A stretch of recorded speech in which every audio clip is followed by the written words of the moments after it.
Koregaon park परिसरातील Mahar वतनाची 41 acre जमीन खरेदी केल्याप्रकरणी पार्थ पवार यांची अमेडिया कंपनी वादाच्या भोवऱ्यात सापडली आहे। या प्रकरणामध्ये जर पाहिलं तर पार्थ पवार यांचे मामे भाऊ दिग्विजय पाटील यांच्यासह इतर 2 जणांवरती बावधन पोलीस ठाण्यात गुन्हे दाखल केलेले आहेत। हे गुन्हे दाखल होऊन 72 तास झालेले आहेत, तरी सुद्धा अद्यापही यांना अटक झालेली नाही। हीच अटक त्यांना का झालेली नाही हे समजून घेण्यासाठी माझ्यासोबत आहे माझी सहकारी समृद्धी जाधव। समृद्धी, आपण बघतोय की अक्षरशः महार वतनाची 41 एकर जमीन जी आहे पार्थ पवार यांची अमेडिया कंपनीने खरेदी केलेली आहे। या प्रकरणामध्ये गुन्हे दाखल झालेले आहेत, 72 तास लोटले तरी सुद्धा अद्यापही आरोपींना अटक झालेली नाही। नक्कीच राजरत्न, आपण जर बघितलं तर हे संपूर्ण प्रकरण जे आहे ते गेल्या 5-7 दिवसांपासून प्रचंड चर्चेत आलेलं पाहायला मिळतं। या प्रकरणामधला जो गुन्हा होता, जो बावधन पोलीस ठाण्यामध्ये नोंद केला गेला, जो मुद्रांक शुल्क आणि त्या रिलेटेड दस्त जे करण्यात आलेले होते त्या रिलेटेड हा गुन्हा दाखल झाला होता, जो बावधन पोलीस ठाण्यामध्ये 6 नोव्हेंबरच्या संध्याकाळच्या वेळेस किंवा आपण रात्री म्हणू शकतो, रात्री दाखल झाला होता। तेव्हापासून आजपर्यंत जर आपण पाहिलं, आतापर्यंत जवळपास 72 तास उलटलेत, मात्र अजूनही या प्रकरणामधल्या आरोपींना कुठल्याही पद्धतीने अटक केलेली नाहीये किंवा अटक वॉरंट सुद्धा जारी केलेले नाहीयेत। इव्हन त्यांचं सर्च ऑपरेशन तरी चालू आहे की नाही असा प्रश्न उपस्थित केला जातोय, कारण जर या आरोपींचं सर्च चालू असतं तर आतापर्यंत यापैकी एक तरी आरोपी अर्थात पकडला जाणं अपेक्षित होतं किंवा पोलीस त्याच्यापर्यंत पोहोचणं अपेक्षित होतं। पोलिसांनी या आरोपींविषयी कुठलंही अधिकृत स्टेटमेंट अजूनही दिलेलं नाहीये। म्हणजे जेव्हा एखादा आरोपी गुन्हा करत असतो त्यानंतर लगेचच पोलीस त्याची शोधाशोध चालू करतात। या प्रकरणात तसं काहीही पाहायला मिळत नाहीये। मुळात हा क्रिमिनल बॅकग्राऊंड असलेला गुन्हा नाहीये, हा सिव्हिल केस मधला गुन्हा असला तरी सुद्धा इतकं गंभीर प्रकरण असल्याच्या नंतर आणि मुळात जनसामान्यांमधून मोठ्या प्रमाणात आरोपींना अटक करण्याची मागणी केली जाते, त्यांच्यावर अॅट्रॉसिटी दाखल करण्याची मागणी केली जाते, मात्र पोलीस या प्रकरणामध्ये तितकी तत्परता दाखवताना अजूनही पाहायला मिळत नाहीत।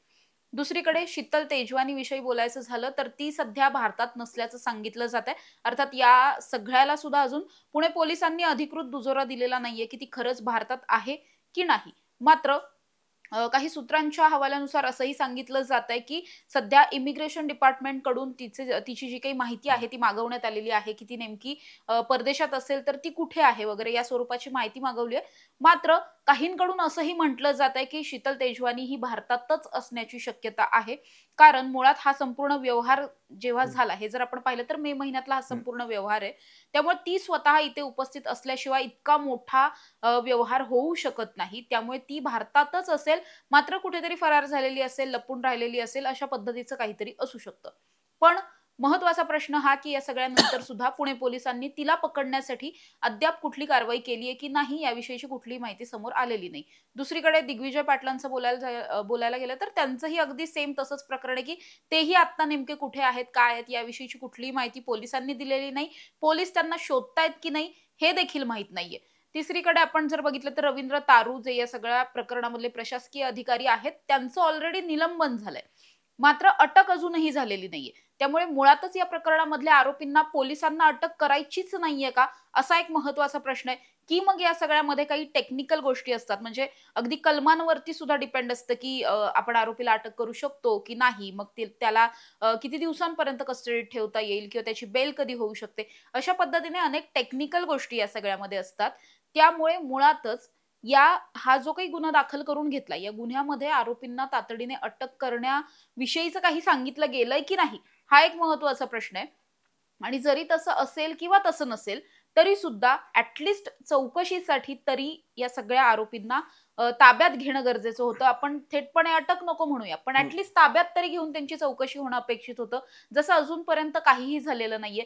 जे काही घडतंय ते पोलीस त्यांच्या बाजूने काही तपास वगैरे करत असतील तेवढाच तपास होतोय, माध्यमांच्या माध्यमातून बोललं जातंय, मात्र तरी सुद्धा हे आरोपी नेमके कुठे आहेत आणि त्यांचं या सगळ्यावरची भूमिका काय हे अजूनही कळत नाही। मात्र या आरोपींना जरी पोलिसांनी ताब्यात घेतलेलं नसलं तरी सुद्धा त्यांना हजर राहावं लागणार आहे, स्वतःहून हजर व्हावं लागणार आहे, कारण आता जो काही त्यांनी व्यवहार रद्द करण्यासाठीचा अर्ज दिलाय, या अर्जाचं मुळात प्रोसिजरच अशी असते की तुम्हाला व्यवहार रद्द जरी करायचा असेल तरी दुय्यम निबंधकांच्या कार्यालयामध्ये तुम्हाला स्वतः हजर राहावं लागतं, तेव्हाच तुम्ही तो अर्ज जो काही आहे तो तुमचा रद्द करू शकता, हा व्यवहार रद्द करू शकता अर्जाच्या माध्यमातून। त्यामुळे मुळातच दिग्विजय पाटील असेल किंवा शीतल तेजवानी असेल, या दोघांना सुद्धा आता प्रत्यक्षात हजर राहण्याशिवाय दुसरा कुठलाही पर्याय नाही। त्यामुळे आता ते स्वतःहून प्रत्यक्षात हजर राहतात की मग पोलीस त्यांना पकडतात वगैरे, हे सगळं खरं तर पाहणं गरजेचं असणार आहे. समृद्धी, आपण बघतोय की एक गुन्हेगारीचा एक वेगळाच पॅटर्न सध्या पुण्यामध्ये आहे, विशेषतः जागेच्या बाबतीमध्ये.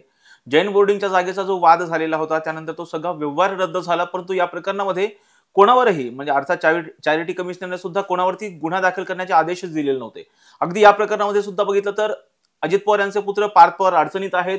स्वतः माध्यमांसमोर येत अजित पवार यांनी सर्व व्यवहार रद्द केले, परंतु या प्रकरणामध्ये गुन्हे दाखल झालेले आहेत, परंतु आरोपींना अद्यापही अटक केलेली नाही. कुठेतरी या प्रकरणामध्ये सरकार एवढं गांभीर्याने घेत नाही असं वाटतं का हे प्रकरण सगळं? सरकारचं तर आपण काय बोलणार सरकारविषयी, असा एकंदरीत प्रश्न आहे. कारण विरोधक इतकं बोलत असताना सुद्धा सरकारच्या वतीने जे काही स्टेटमेंट येतात हे अगदीच उडवाउडवीची उत्तरं वाटतात.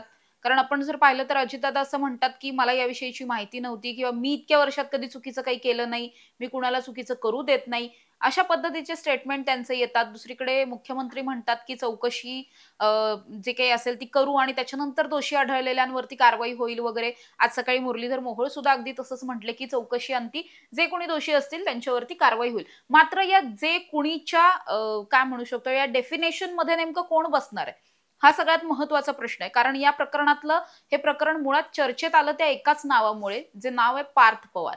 आणि पार्थ पवार यांच्यावर मात्र या संपूर्ण प्रकरणात एकही गुन्हा नाही, त्यांना कुठल्याही पद्धतीची नोटीस नाही. जे काही आहे ते त्यांच्या कंपनीच्या नावे आलेलं आहे, किंवा मग दिग्विजय पाटलांना आलंय.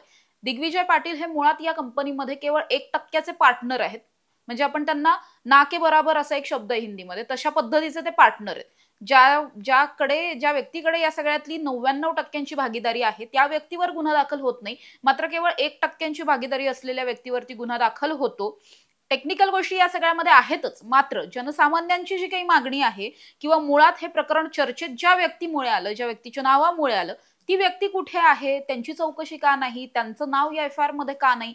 2 गुन्हे आतापर्यंत दाखल आहेत या प्रकरणामधले, एक खडकमाळला आणि दुसरा बावधनला आहे. मात्र दोन्हीकडे पार्थ पवारांचं नावच नाही. त्यामुळे जाणून बुजून सरकार या प्रकरणामधल्या राजकीय नेत्यांना किंवा त्यांच्या संबंधितांना वाचवण्याचा प्रयत्न करताय का, तर तसंच सध्या तरी उघड उघड दिसून येत आहे. जैन बोर्डिंग प्रकरणात सुद्धा तसंच दिसून आलेलं होतं. व्यवहार मागे घेतो वगैरे, रद्द करतो असं त्यांनी सांगितलं, पण गुन्हा दाखल का नाही. व्यवहार झाला तर होता ना, म्हणजे तो नंतर तुम्ही कितीही सॉल्व्ह केलं तरी सुद्धा आधी तुम्ही जे काही केलं होतं ते केलं होतं, ती मिस्टेक होती, ती चूक होतीच, हे मान्य करायला कदाचित सरकारही तयार नाही. अर्थात पोलिसांवरती तशा पद्धतीचा कदाचित दबाव असू शकतो, त्यामुळे पोलीस सुद्धा स्वतःहून पुढे येत नाहीत.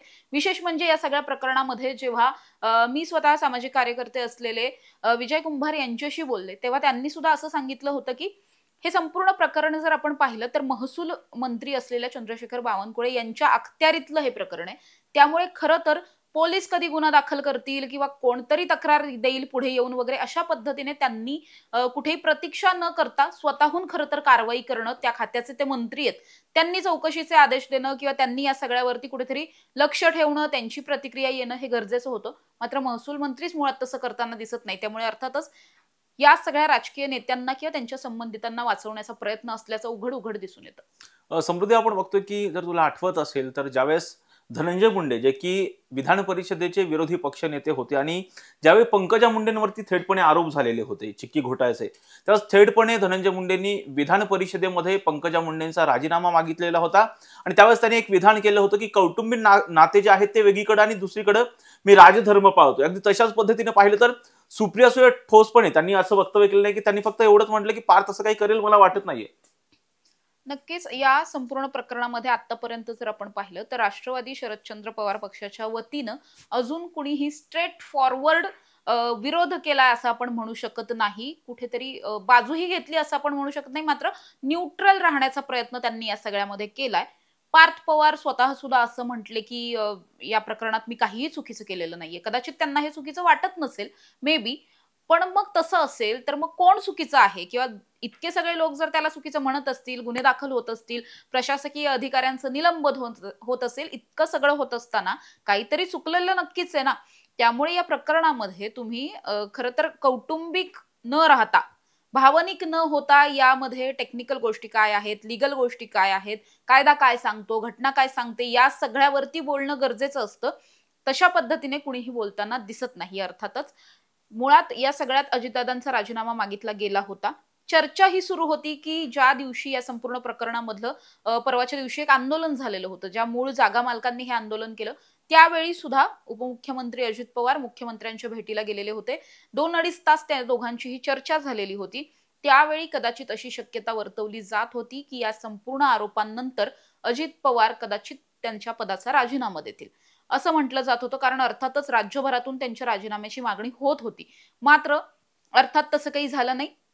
त्या सगळ्याच्या नंतर लगेचच अगदी काही वेळातच पुढच्या व्यवहार रद्द करतायत असं अशा पद्धतीची घोषणा ही पार्थ पवारांच्या वतीनं अजित पवारांनी केली. त्यामुळे मुळात पार्थ पवार यामध्ये आहेत हे तर उघडच आहे. पण राजीनामा मागायचा कुणाचा आणि आपण कितीही राजीनामा मागितला तर समोरची व्यक्ती राजीनामा देणार आहे का, हा सगळ्यात महत्त्वाचा प्रश्न. म्हणजे अगदीच आपण बघायला गेलो आता तर महिला आयोगाच्या अध्यक्ष असलेल्या रुपाली चाकणकर यांच्या राजीनाम्याची मागणी गेल्या वर्षभरापासून होते. मात्र त्या देत नाहीत, त्यांचा राजीनामा कोणी मागतही नाही.